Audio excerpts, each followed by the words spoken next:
Hello everyone, I am Dr. Charan. Today we will be discussing on percutaneous tracheostomy method using Griggs method. So first, the patient should be in supine position with head extended with thyroid prominence should be exposed. So this is a position which we require. So palpate the cricoid ring and go 2 fingers down from cricoid towards the tracheal ring. So here we can see the thyroid prominence, just go below the cricoid and go for the tracheal rings.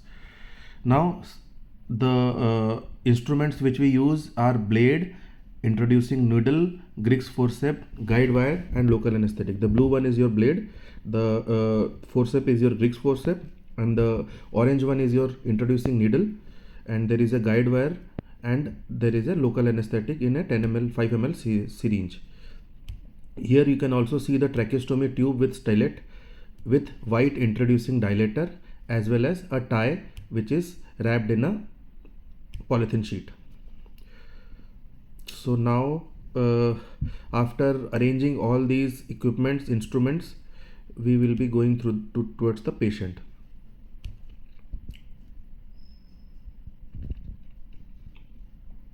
Just for a recap, tracheostomy tube with stylet, white introducing dilator, tie. So now you paint and drape. Painting is very important. Painting of the part of neck is very important. It should be thorough and using all the antiseptic precautions. Now give some fentanyl or midazolam with muscle relaxant before the procedure starts through central line. This patient had a central line, so we gave some fentanyl and muscle relaxant before the starting of the procedure. So now we palpate with your 2 fingers either above sternal notch or below the cricoid cartilage. So here our 2 fingers is just above the sternal notch. So the point of insertion should be just above the 2 fingers, or if we are using the cricoid cartilage, it should be just below the 2 finger of cricoid cartilage. Now after painting, we will drape the site and just expose the area where we will be giving the incision and inserting the needle as well as the tracheostomy tube. Put all the essential items near the drape wire so that it will be it won't be a cumbersome procedure during the procedure. So put all the essential items such as guide wire, dilator near the drape. So it will be logistically easy and ergonomically also very compatible. So now again palpate through the sternal notch. We are using sternal notch as a landmark and we are palpating the area of insertion. Now in my right hand I have a local anesthetic, so I'll again palpate, then hold the trachea through my other hand. It is very important to hold the other hand to trachea to stabilize the trachea. Now we will apply the local anesthetic on the area of insertion. So here I am applying some local anesthetic. 1 to 2 ml is enough.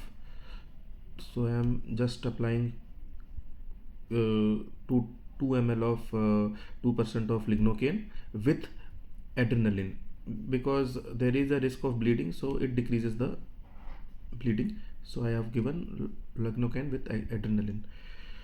Now I will just spread it throughout the area so that it spreads out and it won't distort the anatomy, and the action of local anesthetic also comes easily. Now we get the bronchoscope ready before the incision. So our bronchoscope is getting ready and we have to insert the bronchoscope through the endotracheal tube. So we have to see where should be our location of incision. So the other person is actually holding the bronchoscope and inserting through the endotracheal tube and seeing the image in the screen. So now we have confirmed our location of area of incision. Now I'll again hold the hand, hold the trachea with the other hand, and give a horizontal incision on the landmark. You have to hold the trachea all the time. In every step of procedure, you have to hold the trachea. So now I have given a small horizontal incision in the neck. Now through the incision site, I will insert the introducer needle. Remember, before insertion, ask the person on the bronchoscope to see whether the site of incision is okay or not. Now keeping the cannula inside, in the trachea, remove the needle. So again, recheck the air bubbles, if air bubbles are coming or not. It is very important to recheck again when the cannula is left inside. Now we will insert the guide wire through the cannula. So I am inserting the guide wire through the cannula and holding the trachea again. So it is very important that even during the insertion of guide wire, it should be free flowing. Now remove the cannula. After your guide wire is inside, you can check from bronchoscope also. Now I will apply the introducing dilator. We have to insert the dilator in a rotatory movement. Again, we will be holding the trachea through other hand and insert the dilator in a rotatory movement. So here you can see I am rotating the dilator so that first dilation occurs successfully. Now I will use the Griggs forceps. This is the Griggs forceps, which has a rounded hole, so it will be going through the guide wire. Now I will be dilating through Griggs forceps. Again I will hold the trachea through my hands and dilate through Griggs forceps by opening it in first horizontally, then vertically. So in both angles I have to dilate it so that it will dilate normally. So now it has got dilated successfully. Now I will insert the tracheostomy tube with stillet, and again I will hold the trachea during the procedure. Now I'll just remove the guide wire and attach the ventilator to the tracheostomy tube's site and inflate the balloon and see in the ventilator whether the tidal volume is delivered or not. Here in our case the tidal volume is getting delivered adequately. Now again I have to recheck. See here the tidal volume is around 434 ml, so it is quite normal. So now again I have to recheck it through fiber optic. So I will insert a fiber optic inside the tracheostomy tube. I'll just insert it inside the tracheostomy tube. Now I can see the trachea and the carina, so I am quite okay that this is in right place.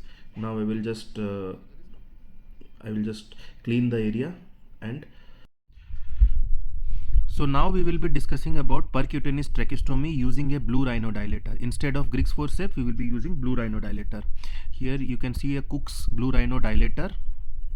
So it consists of a curved hemostat, a blue Rhino dilator, loading dilators, and few introducer needles, introducer dilator, and scalpel. Or it also consists of a guide wire. So now coming to the procedure, painting, draping, positioning are similar to what steps we have done before. We won't be discussing it now. Now again we will be holding the trachea before any step, because holding the trachea keeps our things inside the trachea rather than going in the false track. So now we will be holding the trachea and give a horizontal incision through the scalpel.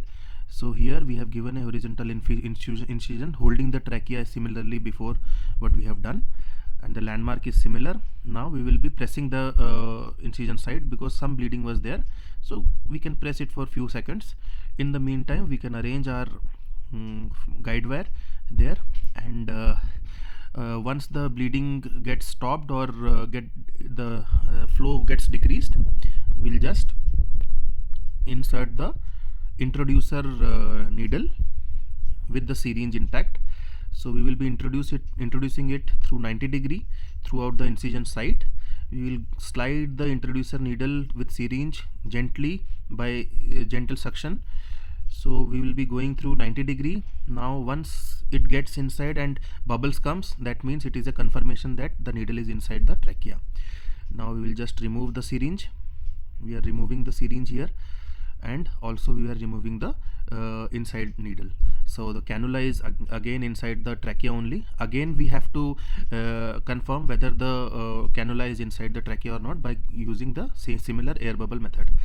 Now we will be inserting the guide wire through the cannula inside the trachea. So here we are gently sliding the guide wire over the cannula inside the trachea. It is going very smoothly.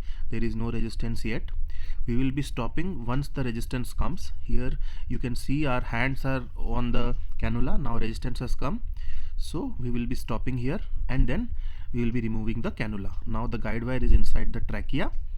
So now first dilator will be going inside, similar to the Griggs method. So the introducing guide wire is going, and we are dilating it in the rotatory wise. We are giving some rotatory pressure to the area, and it got dilated. So now first dilation is done. Now instead of Griggs forceps, we are using a blue Rhino dilator. So this step differs from Griggs method. Here we will be dilating the channel with a blue Rhino dilator. It consists of another white catheter inside. We hold the dilator with the fist so that more force can be generated. Now it will be going, the motion should be like a clean stab. It should not be a rotatory motion, it should be a clean stab motion. Remove the blue Rhino gently without displacement of the guide wire. Make sure that guide wire doesn't displace. Now we will be removing that white catheter from the blue Rhino also. Now we will be inserting the tracheostomy tube with the stellate. It is similar to the tracheostomy tube which we have seen in the Griggs method. So now we will be putting the tracheostomy tube inside that dilated channel through the guide wire. We will be sliding the tracheostomy tube through here. Also we have hold the trachea when we have inserted the tracheostomy tube, so that it won't go to a false track. Many a times this happens, so always make sure that your one hand should be on the trachea. Now we have put the tracheostomy tube inside. Now we will be doing some gentle suction to remove some blood debris which was there inside. So just a gentle suction was done. Now we will be doing some dressing, and again we will be attaching the tracheostomy site to the ventilator circuit, and check for the ventilation, whether the ventilation is adequate or not. We can use the bronchoscope for confirm whether the tracheostomy tube is inside the trachea or not, similar to the previous procedure. Now we will be inflating the balloon. So these are the steps. First is marking, local anesthetic, hold the trachea, then first dilator, blue Rhino, tracheostomy tube insertion. These are all the steps. Thank you so much.